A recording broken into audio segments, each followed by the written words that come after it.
Hello, everyone. This is Diane Rasmussen-McCaddy with UK Column.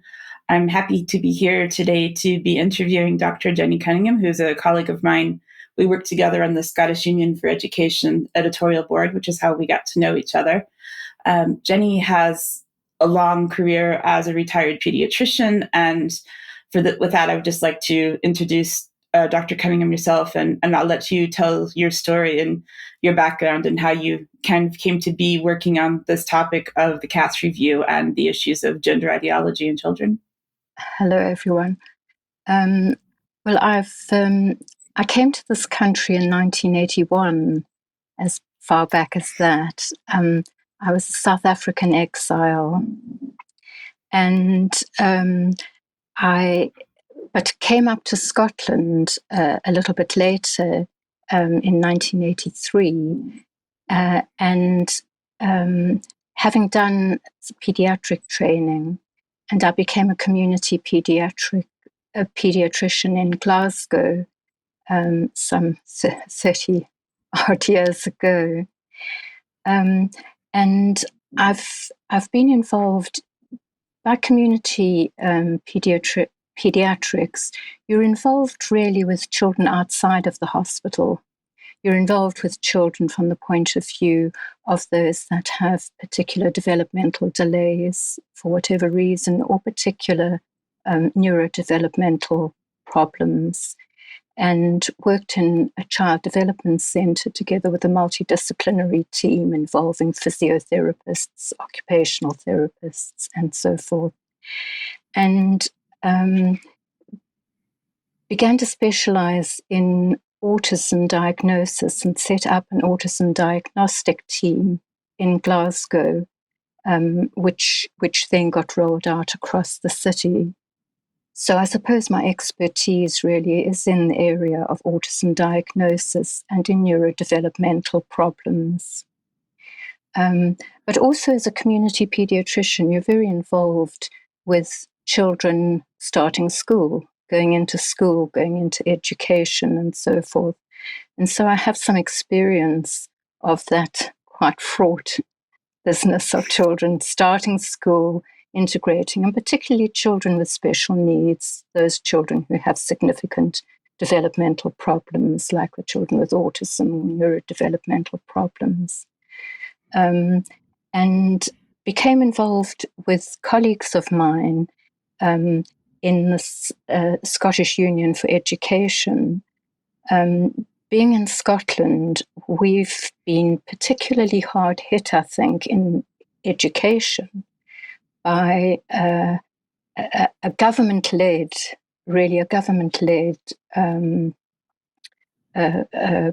problem of really indoctrinating children and adolescents. And transgender ideology has been writ large in this respect. So that brought us to have a look at the whole question of who is influencing, education.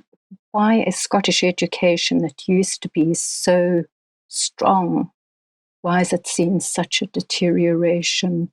In the 20 plus years of the curriculum for excellence, and why is it that it is so strongly influenced by transgender ideology, which is pushed through the sex education curriculum in Scottish schools, and of course a similar kind of thing has happened in English education, and that's what brought me to write a pamphlet on this, actually critiquing the Scottish government's guidance for supporting transgender pupils in Scottish schools. How much influence do you think it has had so far? I've read the pamphlet. I think it makes everything very clear. Do you think it's made a difference, or have you still met resistance talking to parents, or obviously through the government you will have, but how's the response to it been so far? I think parents are glad to have something which is fairly accessible, but also explains a lot of the terminology, a lot of the debate around these issues, and also links it to the sex education curriculum, which really does worry most parents. They are particularly worried about the idea of sexualizing young children, and also promoting the idea of transgenderism, which for some families has had a very, very big impact because their children have, have declared that they wish to change sex, basically. And so for parents who are worried about these things, I think the pamphlet came as a help. And I think, most parents have responded very positively to it. There's tremendous resistance, really, I think, in the Scottish government and all of the people it gathers around it to listening to any critical voices at all. However, there are a few Scottish MSPs who are sympathetic and have really begun to question the Scottish government's very upfront involvement in this question, and the fact that they really have been at the forefront of pushing gender ideology in schools. So some of those MSPs are supportive and have begun to really try and organise some opposition in the Scottish government.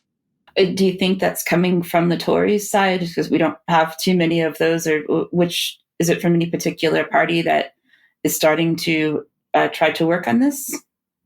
Yes, it is predominantly from the Tory party in Scotland, although there are certainly some Labour MSPs who have been supportive and spoken out, and Ash Reagan, who's in with the Salmons party. So yes, a handful of Labour people and certainly the Tories, but they're a Nicholas, minority. Remember.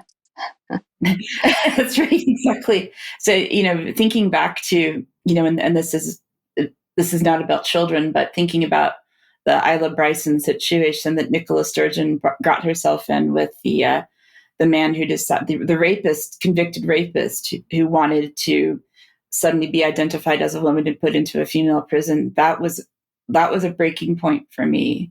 It just kind of just goes to show you though how far it spreads throughout the SNP. At least it seems that way to me.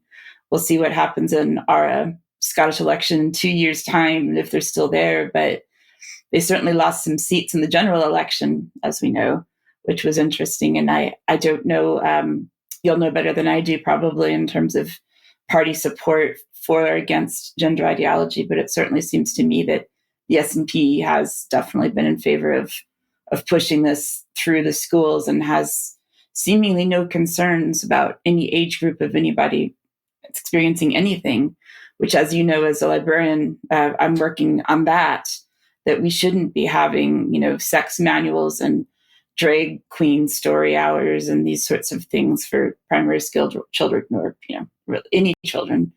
I don't care what people read or what kind of entertainment they go to as adults, but it's the children that I'm particularly concerned with. And that's why I really wanted to talk to you about this, because you'll have a much deeper understanding of how things, child development and how these medications and potential surgeries and so on will impact their developing bodies throughout their lives. And that seems to be like a concern that I certainly can understand, which is why I'm really happy that you're here to talk to us today to explain a little bit more about it. I think possibly it's worth just throwing into the discussion about the Scottish government that its guidance to schools on supporting so-called transgender pupils was really just a modified version of an LGBT Youth Scotland document. Now, LGBT Youth Scotland is ostensibly, if you like, the junior wing of Stonewall. Um, Yeah. it is meant to represent LGBT young people from 13 to 25 years of age. Um, it really, as I say, it was the blueprint for the Scottish Government's guidance. And it also has really carte blanche to go into schools, set up LGBT youth clubs in schools at lunchtimes. And it has an award scheme, just like Stonewall has. And it then gets schools to try and earn bronze, silver, and gold awards, which primarily involves them opening their schools and their staff to training by these LGBT youth trainers. So it it is, if you like, it goes well beyond just recommendations from the Scottish Government. It also goes to really allowing or facilitating these sort of trans activist groups coming into schools and influencing teaching. And we saw just a few days ago, was it the second or the third case of someone either providing content for or working for LGBT Scotland as being a pedophile and finding evidence? I think that just came out a few days ago. They found very disturbing images of children in the worst ways possible, saved on this person's phone or computer or something. It's just absolutely appalling to me. And when I spoke out to my now former library professional body, since I've sort of been disciplined out, SILP Scotland still has LGBT Youth Scotland as a resource for LGBT youth library services on its website. And when I called that out, in the sort of disciplinary processes that they put me through, they told me I wasn't being inclusive. So it's just amazing how big this gets when you start to look at all of the people that are in support of it. And if you try to say anything to protect children, you are the one who seems to be the problem. And it really is. It's larger than people think. And sometimes I realize, is that the reason that people don't realize that it is a problem, because it's so widespread? It's just kind of people just kind of go along with it. There's not enough of us speaking up, I don't think, and that's a real sad day for children when we can't speak out for them. Absolutely. I mean, one of the disturbing things about LGBT Youth Scotland is that it's been enabled to set up clubs within schools at lunchtimes. Now, these clubs seem to attract the children or young people who are really what I consider the most vulnerable. They're often children who've got problems like autism. They're often children with mental health problems. Very often, they're looked after children in the care system. They're often children with a background of social difficulties, dysfunctional families, child abuse, sex abuse. So, and in fact, LGBT Youth Scotland are quite open about the fact that, and proud of the fact that their clubs, both in schools and online, and in various areas, are catering for pupils, with these kinds of difficulties. But this is precisely the group of children who are so attracted to the idea that perhaps by changing sex, or so-called sex, changing gender, should I say, that this will, if you like, be the answer to their unhappiness, their insecurity, their feelings they don't belong, and so forth. So yes, it is a very serious problem. Yeah, and it's interesting because when I think back to my childhood, and I certainly was not, I guess you could say, was not a typical girl in the sense that I had no interest in playing with dolls. I liked science. I liked hanging out with my father. I was outside, playing on my bike. All of the Barbies and everything that have been bought me never stuck. And I think back to that, and sometimes I wonder if I were growing up now, would they try to sort of tell me that I was actually a boy, which really goes into what I think are very backward views around gender stereotypes. And, well, you like this, so you must be a boy, or you must be a girl because you like the color pink or whatever. That is actually putting us backwards in terms of acceptance of people and what we like and what we don't like. And we should have the freedom to make those choices. And those are things we explore as we grow up. And they might even change when we get older. It doesn't necessarily mean that we should be doing these things to our children. And I don't know. I mean, I didn't grow up in a disadvantaged situation like you're describing, but I almost wonder if that wouldn't have come up if I were 10 years old now, as opposed to, in the 1980s. Almost certainly, because actually, if you look, which perhaps we may cover in the discussion, if you look at the criteria for the diagnosis of gender dysphoria in children, some of the criteria are precisely that this child shows a very strong desire to play with the things that are of the opposite sex's interest or engage in their activities, and a strong desire to be like the opposite gender. So in fact, this whole area is definitely, despite the the arguments that gender can exist in a variety of forms, 17 genders and all of this.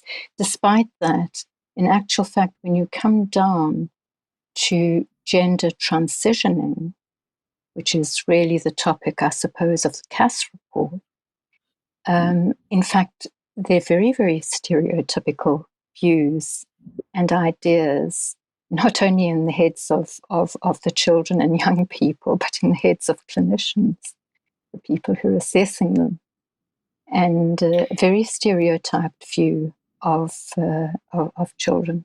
Yeah, I guess it just goes to show you. I mean, there are some things about me that have changed over time, and just like with everyone, and some things that don't change.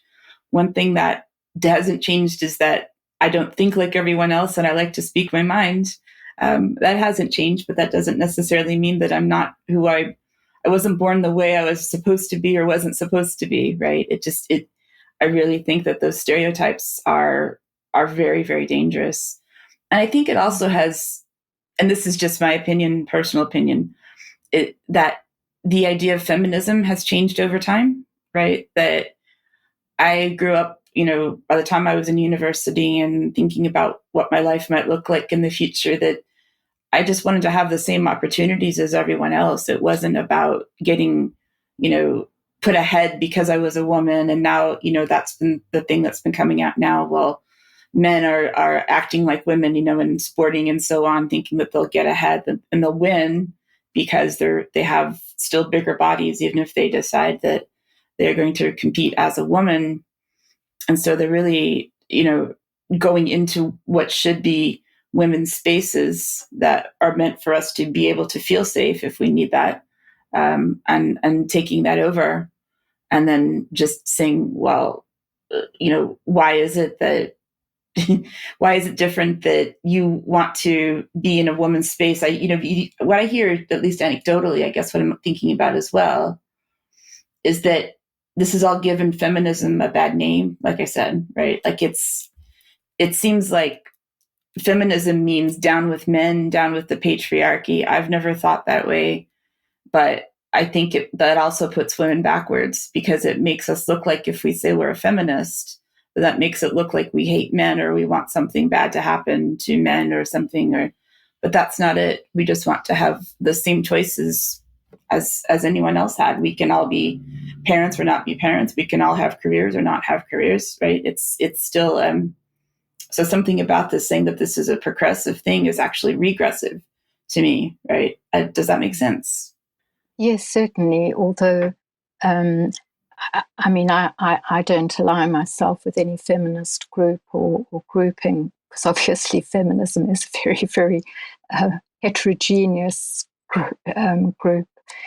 I mean, in my experience, those feminists who have taken an interest in transgenderism and its impact, its negative impact on children and adolescents, have generally, I think, been on the right side in terms of condemning, the fact that children and adolescents are being encouraged onto a medical pathway, which is going to have very, very significant life-changing, impacts on their lives. And most feminists that certainly I have experience of, have spoken out about this, and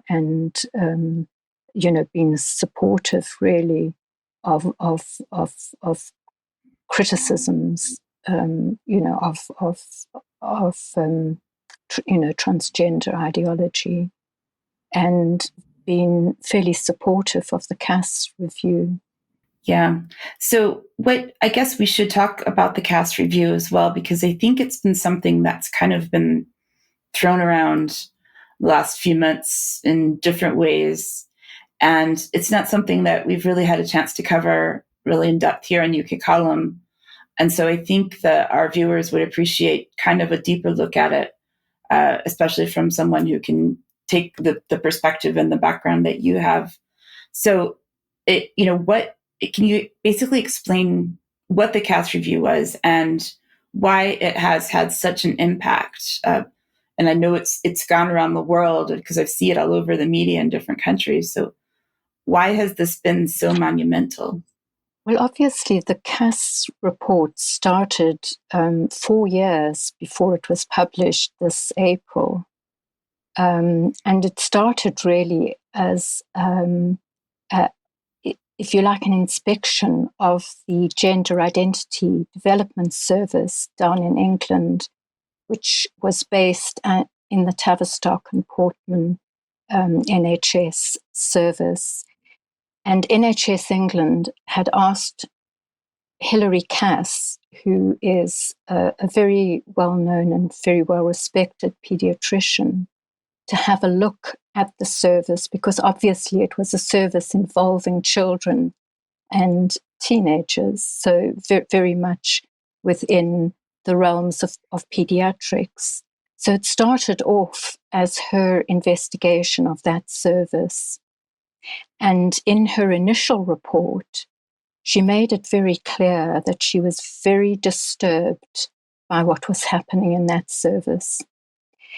And basically saying that it was operating like no other pediatric service at all, whether you're talking about medicine or psychiatry, in which the children or adolescents arrived with an idea in their head of what the diagnosis was.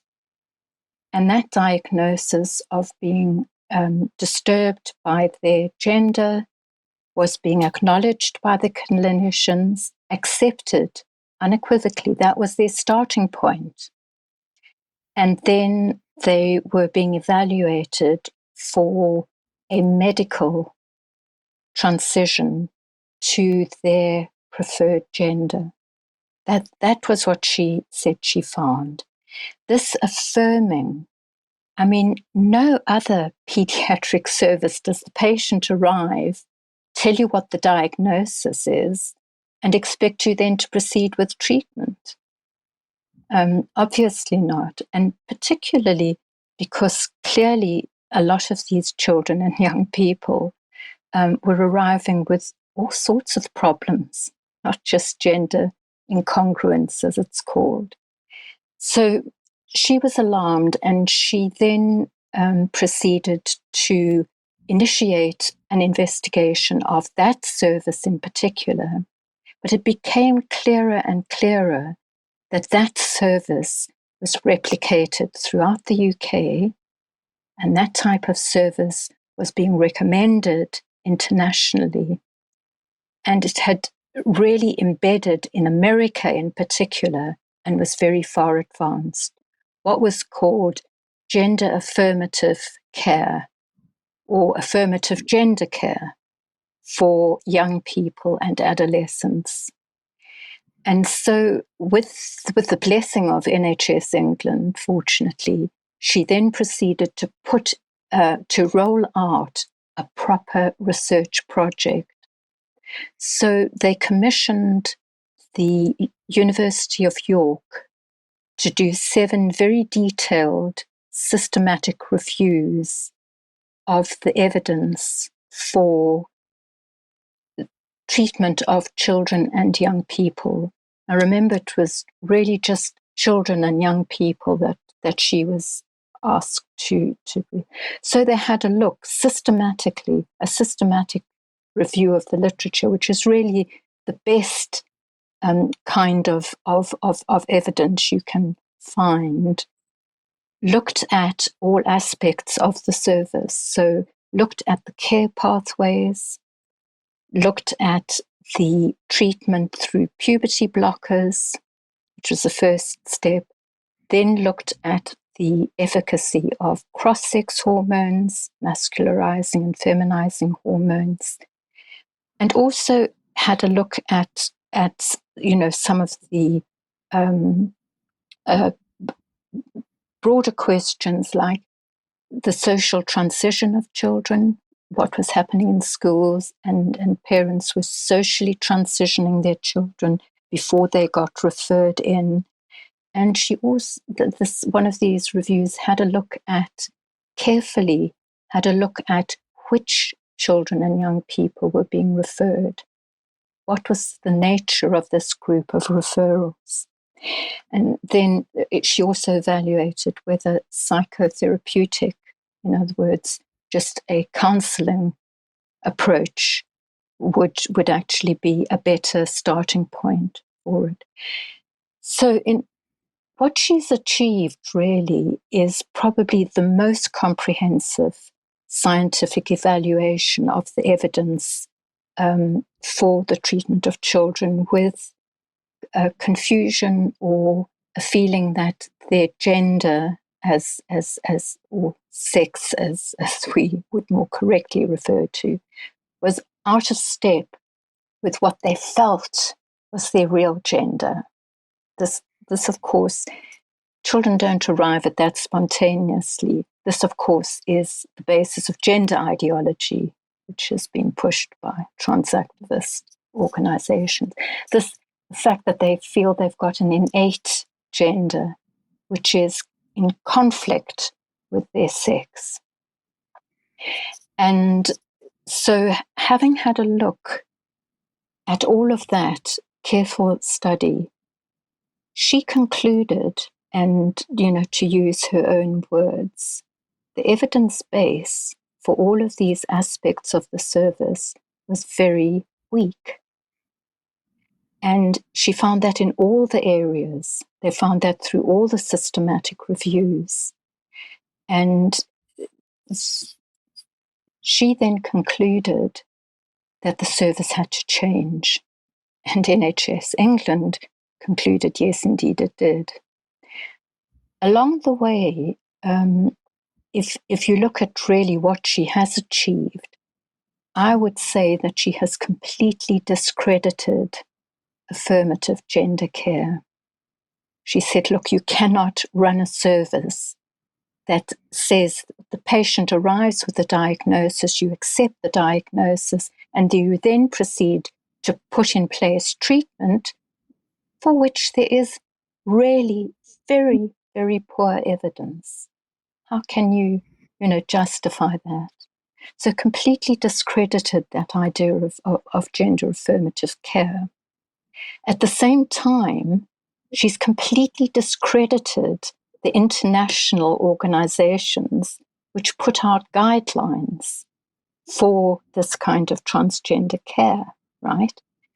So, in particular, the World Professional Association for Transgender Health, or WPATH, people may recognize that abbreviation. And the other group, which is very influential, is the Endocrine Society, because, of course, they're responsible for the hormonal side of transgender treatment. And her study, her research, or the research of the York University researchers, found that actually they had developed guidelines with a very, very dubious set of systematic reviews themselves, reviews which really had been discredited by York researchers. And yet, those guidelines were very influential internationally. So gender services throughout the world were basing their approach on WPATH and the Endocrine Society's guidelines. So they've been completely discredited. Actually, WPATH has been even further discredited by the fact that the most recent standards of care have actually abolished any kind of age limit for these treatments.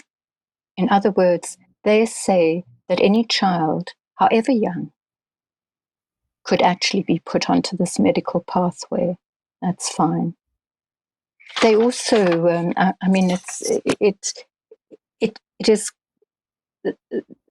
They argue for the use of puberty blockers, in children as young as 5 or 9.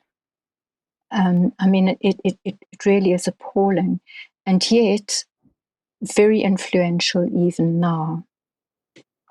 So that has been her real achievement. And then I suppose you could say that at the level of services in this country, she achieved really what I think was the aim of NHS England, was to discredit the service and to say, look, you've got to reorganize the service on a completely different basis. You've got to establish regional services that are more accessible. You've got to establish the principle that this would be run properly, whereby children and adolescents were properly evaluated before they went anywhere near treatment. And NHS England went ahead and banned the use of puberty blockers for children and young people under 16 years of age. And in fact, in Scotland, although very tardily it responded to CAS, it kept arguing, oh, no, that this concerns the English services. But in a very tardy way, they accepted that the service being run out of the Sandyford Clinic in Glasgow, which is the national service for children and adolescents in Scotland, was run on exactly the same principles of affirmative gender care.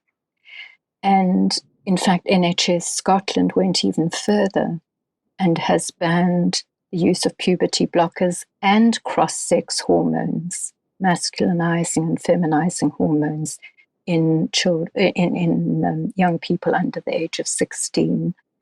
And that has been endorsed by the present government, UK government, who've extended that ban to cover all gender services. In other words, those coming from private clinics, whether they're based in the UK or internationally. So that has been a very important move, because what it means is it has stopped gender affirmative care, at least for children and young people, and until the service is reorganized on a better footing. That's really impressive. I mean, I guess, when it comes to grown-up people, you could make the argument that it's their bodies and they can do what they want with them, right? It doesn't affect me. But at the same time, it also makes me think about all the waiting lists for other treatments in the NHS right now. Things like cancer care and things that are really essential. And even just getting GP appointments is a struggle for people now. And so it makes me wonder how much of that is taking away from other resources for other issues that people would want to access the NHS for, especially with the findings of this review, that whatever they think is going to help is really not going to help. And then, the amount of resources that's going towards it anyway. It's an interesting question. I think if I could just add that, unfortunately, there are still children who've already been started, young people rather than children, in other words, over 13 years old. There have been young people put on to puberty blockers and cross-sex hormones who've already been started on them. And the recommendation is that those children won't have their treatment interrupted. They can continue. So that's one of the issues. The other problem is that as soon as children reach the age of 18, they are transferred to the adult gender services. And unfortunately, that's where they will be hurried onto a medical pathway, hormone treatment, and, of course, surgical interventions, which are extremely radical, involving amputations, reconstructions, mastectomies in girls, and even worse, castration in boys. So the problem hasn't been solved. It's been abated for the younger children and adolescents, but not out of the woods at all. And remember, there is still a very, very large waiting list for the children and adolescent gender services, very large waiting list of children who've been referred. And some of those will obviously graduate to adult services. And for a lot of those children who've been told that this will be a life-saving and life-changing opportunity for them, you can imagine they're very unhappy on that waiting list. So I wouldn't like to suggest that everything has been solved by the CAS report. It has had some important influences, and I think it has had a couple of other important effects, which perhaps I could elaborate on. Please. Okay. I mean, I'd say it in terms of the strengths of her report, right? Remembering, though, that this is in a medical framework, her report. She doesn't venture very far into the socio-political questions of gender ideology. But I think one of the very important things that her review did is that it actually looked in detail at which children and young people were being referred. She looked in detail because she and others had noticed that this was a very, very different cohort of children to those that had been referred to services earlier. And what she and others had noticed, right, was that you got a dribbling of referrals from about 2000, the mid 2009, 10, you got an increase in referrals. And then about 2015, you got an exponential rise in the number of young people being referred to the gender identity services. A huge increase, literally from about 2015. And this was completely different to the children and a handful of young people who'd been referred before this in the late 90s and early 2000s. Back then, it was predominantly little boys who were referred. Very small numbers of little boys who persistently said they were girls, insisted. And they insisted, in fact, right the way up, generally, until they got to puberty. And then after puberty, they decided they were actually boys. and were quite happy with that. That was the story, right? Gradually, with the increase, girls started to be referred as well as the boys. But with this exponential increase in about 2015, the gender ratio changed completely. It was no longer a predominance of boys or young young teenagers, male teenagers. It was now predominantly females. About 70% of the referrals were actually teenage girls. But a significant number, a good, 28% were boys. So this was a completely different cohort to what was previously referred to as children with gender dysphoric disorder. And the other important thing about this group was that they hadn't experienced any gender dysphoria or confusion about their gender when they were young, when they were children.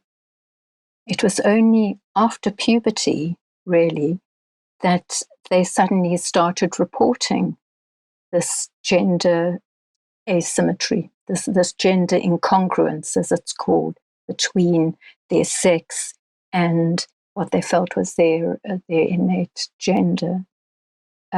So this again was totally different. Right? You're looking at a completely different group of young people here.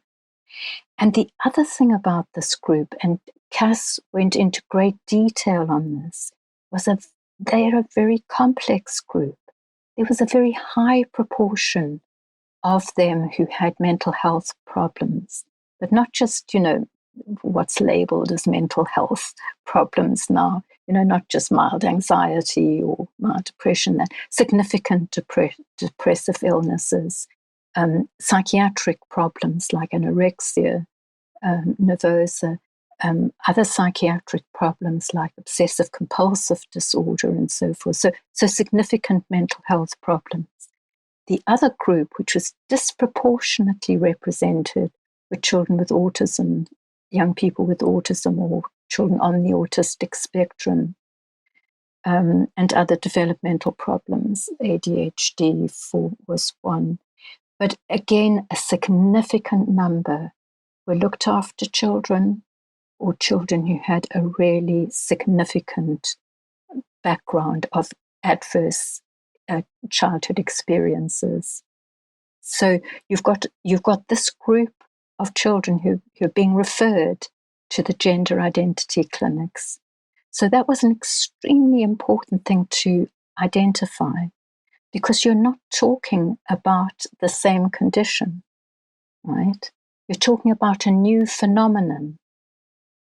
And this was a mistake that a lot of clinicians were making, that they were just assuming it's just the old, disjunction between your sex and what you imagine you'd like to be.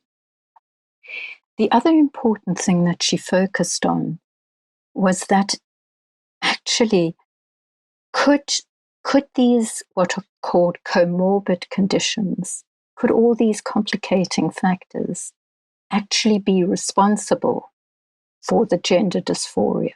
Could they be what was leading them to seek referral? Their unhappiness was due to these problems rather than to any kind of dysphoric thing. And the other thing in that respect was that if you didn't check and see whether these problems were there, you wouldn't know. You wouldn't know what was contributing to it or causing, the problem in the first place. So she identified a real lack of clarity about what was being diagnosed here. She also pointed out that they weren't defining either the cause or whether the treatment would actually, be successful in these complicated cases, or for how long you would treat children. None of these things were being clarified. And lastly, there was a real lack of follow-up, that these children were not being followed up. So you didn't know what was going to happen. You knew that there were some children who were detransitioning, who 5 or 6 years later were saying, I made a horrible mistake. And they'd stopped their hormone treatment. Of course, some of them had already had surgical interventions and couldn't go back. You can't go back from a mastectomy. You can't go back from growing a beard. You can't go back from, being castrated to a normal sex life. That was tragic. So she noted this lack of follow-up, and that they didn't know. Nobody knows to this day how many detransitioners there are. There's certainly hundreds of thousands on online groups. If you take internationally, we don't know how many. So all of these things meant that you weren't even, assessing properly. You didn't have the tools or the follow-up to assess these children.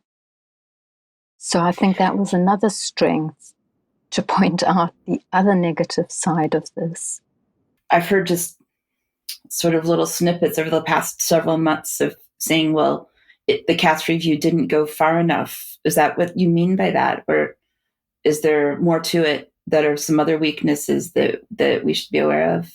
I think it might actually be worth, CAS does not really go into the questions of why this particular group of adolescents were being referred in, why this new cohort was being referred in. But she did hazard some ideas. But remember, this is a medical report about a service, so she doesn't get very far. But if I could just read out what she does say, it gives you an idea of the fact she was aware that there were issues outside of the actual service that were influencing this. So she said, well, I can't be sure, but I think that there could be a biological predisposition. Oh gosh, doctors love to say that there must be some kind of biological predisposition, genetic predisposition. So that's kind of almost obligatory. I think we can ignore it. She said early childhood experiences, sexuality, in other words, whether you're gay, lesbian, or bisexual, and expectations of puberty. Probably one's expectations of puberty were frightening, awful lot of children. And then she said, for some, of course, the mental health influences were hard to disentangle. And then she says the impact of a variety of contemporary societal influences and stresses, including online experience, remain unclear. Peer influence also has a very powerful effect during adolescence. We know this, that peer influence in adolescence are very, very important. So she hints that obviously there are societal influences at play here, and probably there is peer group influence in particular, and that's where she leaves it. But of course, what's really striking, right? For anyone sort of looking at this period, these teenagers are being referred from 2015, right? And then I don't know if many of you may remember back to 2014, the BBC ran a very, very interesting documentary. It was the first time that they touched on the subject, And there was a documentary called I Am Leo. And I can't remember actually what he was originally. I think he was Lucy, but might have got that wrong. But basically, it was all about a young boy who was at that time 12, who was in the process of being advised about transitioning his sex, from being a girl to being a boy. And he was being advised by the Tavistock Clinic down in London, of course. So that was the first inkling of this being a broader discussion, if you like, in society. And then, hey presto, in 2015, Stonewall adds the T to LGB. So it adds transgenderism onto lesbian, gay, and bisexual and transgender to its remit, okay? And it turns itself into a transgender activist group. So that is extremely important. That spawns the emergence of a number of transgender activist organizations and charities. Charities like Mermaids and others, innumerable charities, and of course in Scotland, LGBT Youth Scotland. And in addition to that, because Stonewall has such wide influence following years and years of fighting for equality for gays, lesbians, and bisexuals, right? It had set up huge networks of people who were won over, at all levels, government and everybody had been won over to supporting the rights of gays, lesbians, and bisexuals. And gosh, it has used those networks, extensive networks, to the effect of being transgender activists. So, not surprisingly, gender ideology and trans activism has spread very, very widely in a very short space of time. We're talking about 2015, less than 10 years. And of course, around that time, round about this time, 2014, 2015, the Tavistock and the Sandyford clinics, the two national services, adopt affirmative gender care. So you can really see that the background to the emergence of this new cohort of young people being referred has been enormously influenced by transgender activism.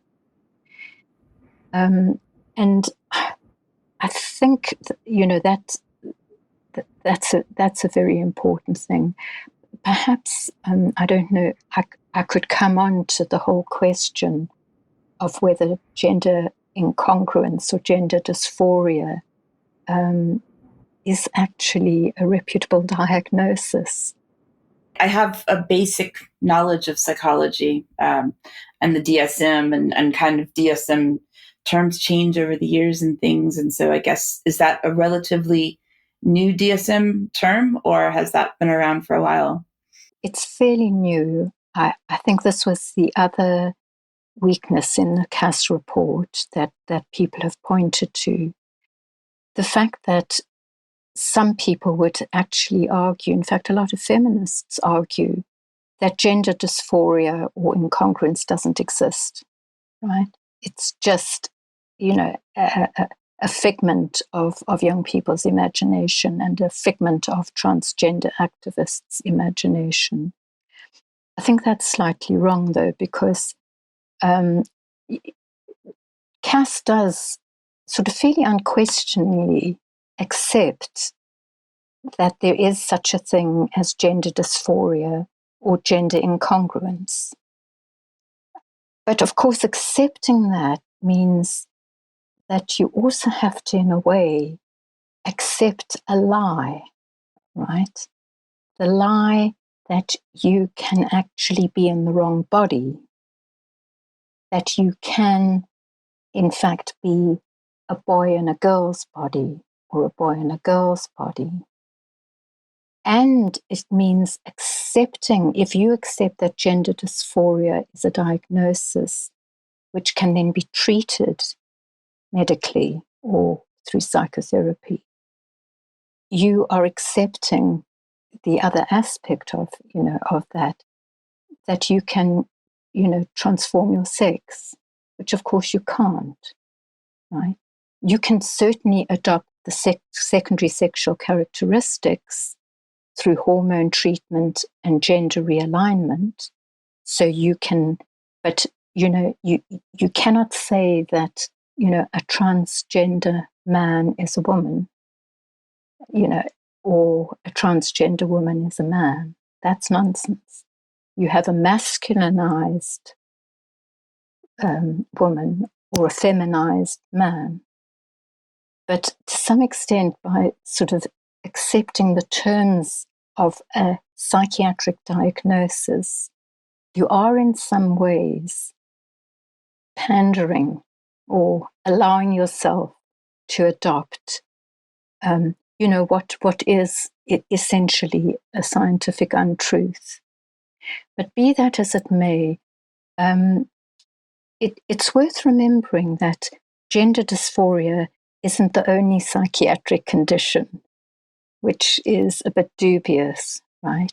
You see, if you have a medical condition and you have a medical patient come to you with symptoms, all right, just say they'll often be very general symptoms, very, very,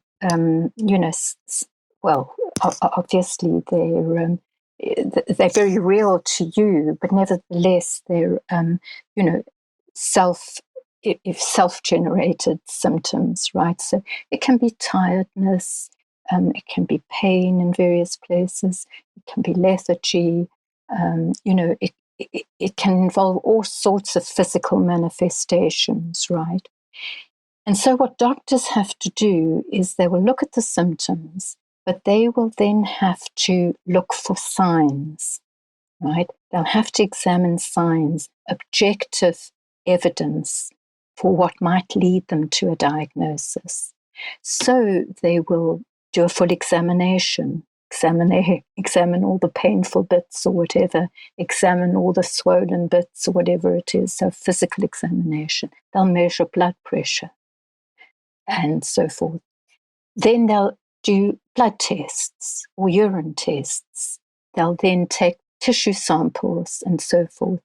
And they will get the results of these investigations or evidence, the signs, and fit them into a pattern, a disease pattern that has actually been, if you like, developed through research, right? So through research, you can define a problem of diabetes, say, and it will have these characteristics, and you'll do those tests, and you'll arrive at a diagnosis.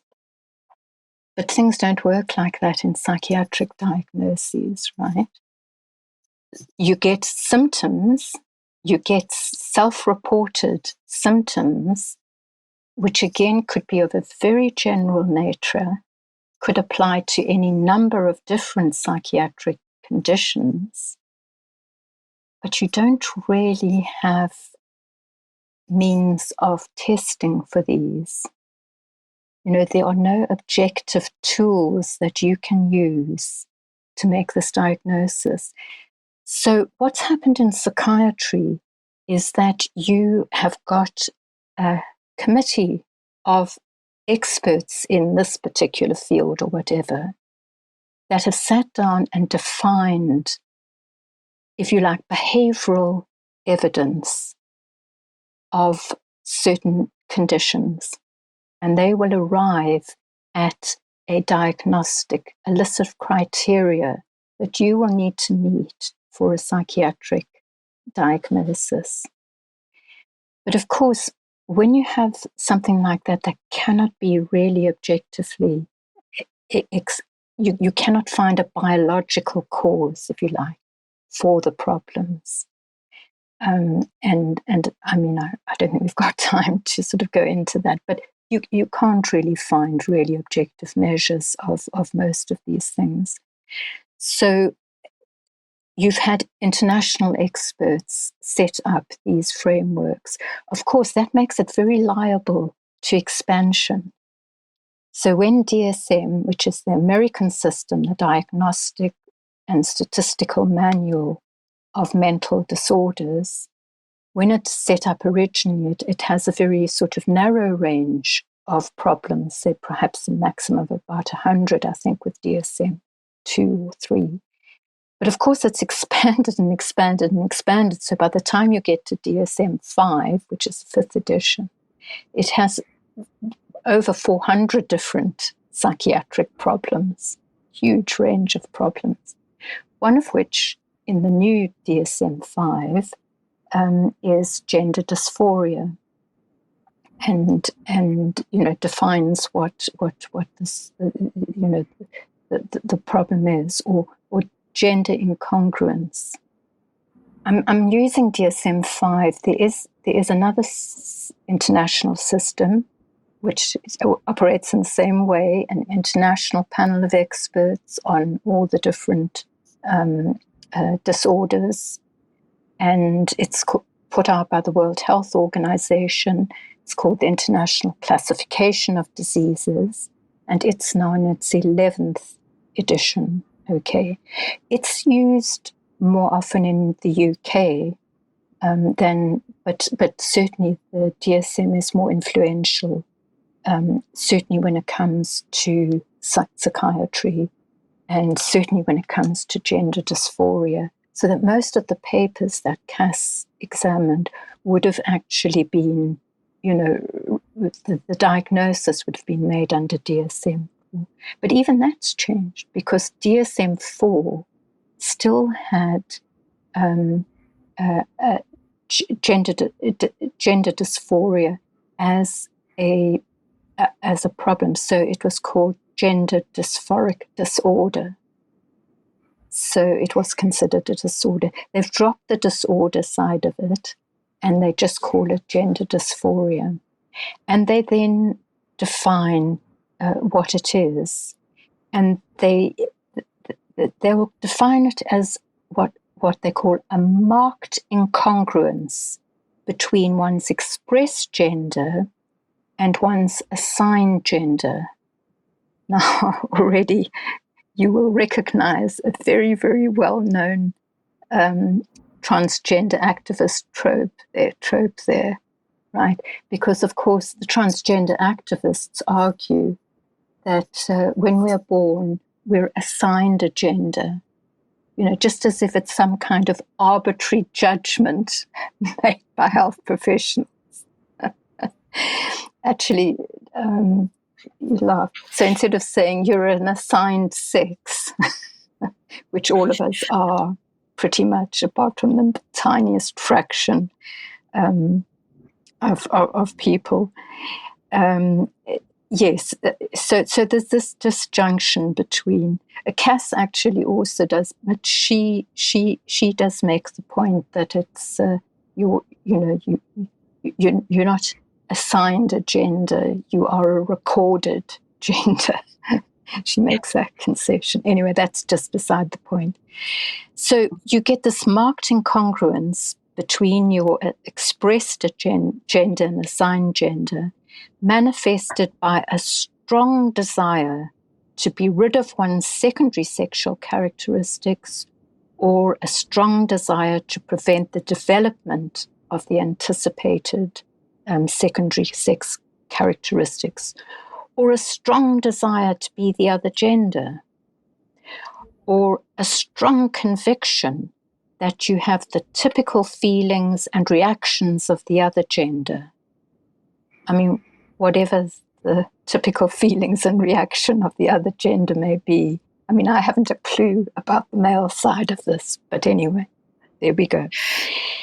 And they do make the point it has to be associated with clinically significant distress.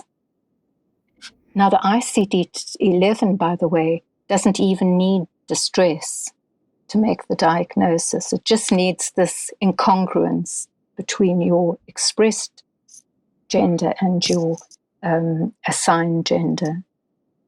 So you say to yourself, well, what's incongruence? Well, it's simply a mismatch, isn't it? That's all it can mean. There's some kind of mismatch. And what does a strong desire mean? I mean, how can we measure it? You know, you can't. It's immeasurable because it's a wholly subjective experience. And as I say, how can you know what the feelings and reactions of the opposite sex are? And then, what is significant distress? How do you measure it? Again, it's wholly subjective. And there's circular reasoning involved here as well, right? So I could say, how do you make the diagnosis? Well, you use these features that are stipulated by the expert panel. You use those features to make the diagnosis. And then you could say, well, how do you know somebody has gender dysphoria? Well, they show these features. So you see the kind of the circularity of the argument. Anyway, this applies to a majority of psychiatric conditions as it happens. You could make the same case, but it's particularly the case here. So then it raises the question, well, are the people who say gender dysphoria just doesn't exist, are they right? I mean, does it simply amount to these comorbid features, or is it an anxiety-related thing that relates to fears about your body, you know, something like a body dysmorphic disorder? I would say no. I would say the thing that really gives gender dysphoria a material reality is affirmative gender care. You see, that is what actually makes gender dysphoria a material reality, that a child or a young person will have hormones, either to block puberty or to go on to cross-sex hormones, hormones that will have an absolutely material effect on their bodies for the rest of their lives, and surgical interventions that may castrate them or give them mastectomies. That gives gender dysphoria its material reality.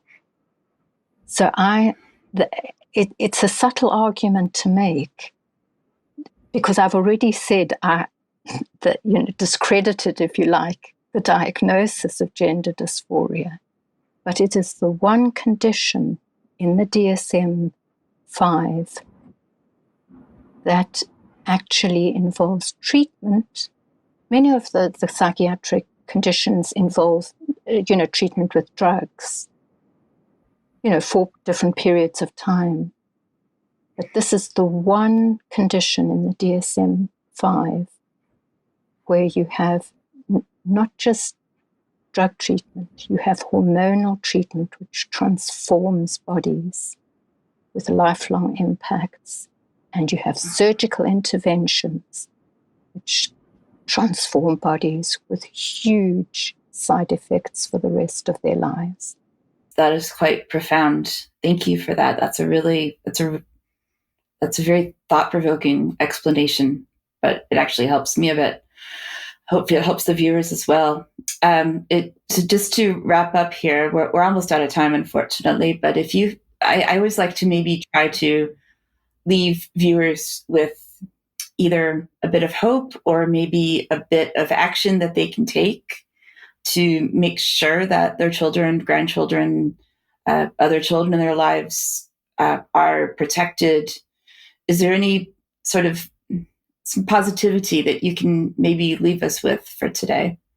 I think to start with, the Cass report is very important. It's a kind of a reach to thing, right? You say, if you're a transgender activist, that, oh, there's every kind of evidence that you will save children and young people's lives if you put them through a transition program. You know, that in fact, it will put transgender children at risk if they don't get these sort of treatments. Well, no. The Cass report, right? Everybody can reach for that and say, look, this is the best evidence we have that there's no evidence to support this.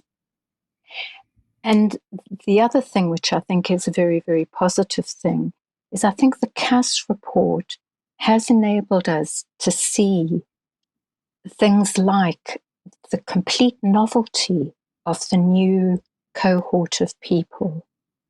So we need to actually say, no, gender affirming approaches are absolutely, should be off the record, right? We shouldn't have anything to do with them. And therefore, I think what the starting point should be for parents is to question what's happening in schools, right? In Scottish schools, there are teachers who are accepting children's diagnosis and are transitioning these children socially. Now, Cass couldn't be absolutely sure one way or the other about social transitioning, but there is no doubt at all that children who do socially transition in school will land up on one of these waiting lists for gender identity services. So we need to oppose that, and we can do that, right? Because there is no way that teachers who are completely unqualified should be involved in something which is going to have medical repercussions. So we must campaign as parents and as grandparents against schools having anything to do with transitioning children, and get very, very angry if it's happened behind our backs, which is the case that it has happened. So I think more and more is to try and have the courage of, if you like, the Cass report, and to have the courage to challenge where our children are being exposed to these dangers. So I think certainly if Sue has been able to get together groups of parents who've begun to start this challenge.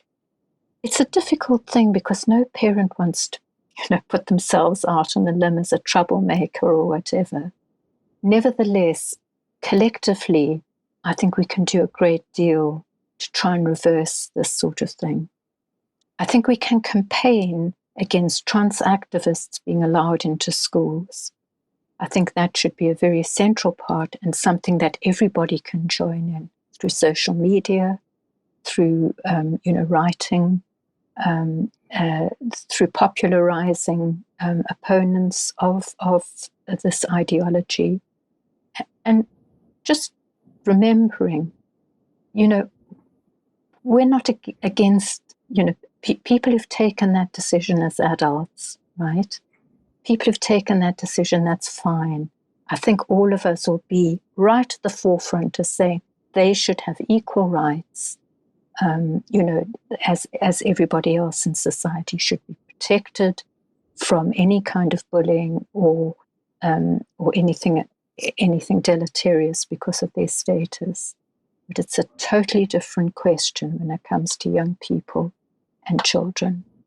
And there, I think, again, I'd put the emphasis really on starting with schools and starting to get other parents together, and they can be armed with, information and ideas. So to the people out there, for goodness sake, research the issue, see what's happening in your area, see what you can do about counteracting the ideology, and see if you can actually pick up a campaign or start forming a campaign yourself to clear the stuff out of schools, where I think is the real problem starts. But also, remember, carries on in universities and colleges. It can be very difficult in that climate to challenge. People have paid a heavy price, I think, for challenging it. But nevertheless, the more of us that do it, the more of us that take a stand and support people who are being threatened with cancellation for these views, I think there's everything to play for and everything to win. And I'd come back to the fact that CAS has given us a good basis on which to challenge some of these ideas. Thank you. Yes, I completely agree. We have to stand up. I have stood up. I have paid with that, with my own cancellation from my own profession, but I certainly would never look back. And at least I can sleep better at night knowing that I am standing up for the right people for the right reasons. And thank you for being part of that, along with the rest of us who are doing what we can. Dr. Cunningham, I want to thank you so much today for your time and your expertise and your insights. It's been really helpful, and I believe this we will all learn a lot from what you've shared with us today. So thank you again. It's a pleasure. It's been a pleasure. Thank you.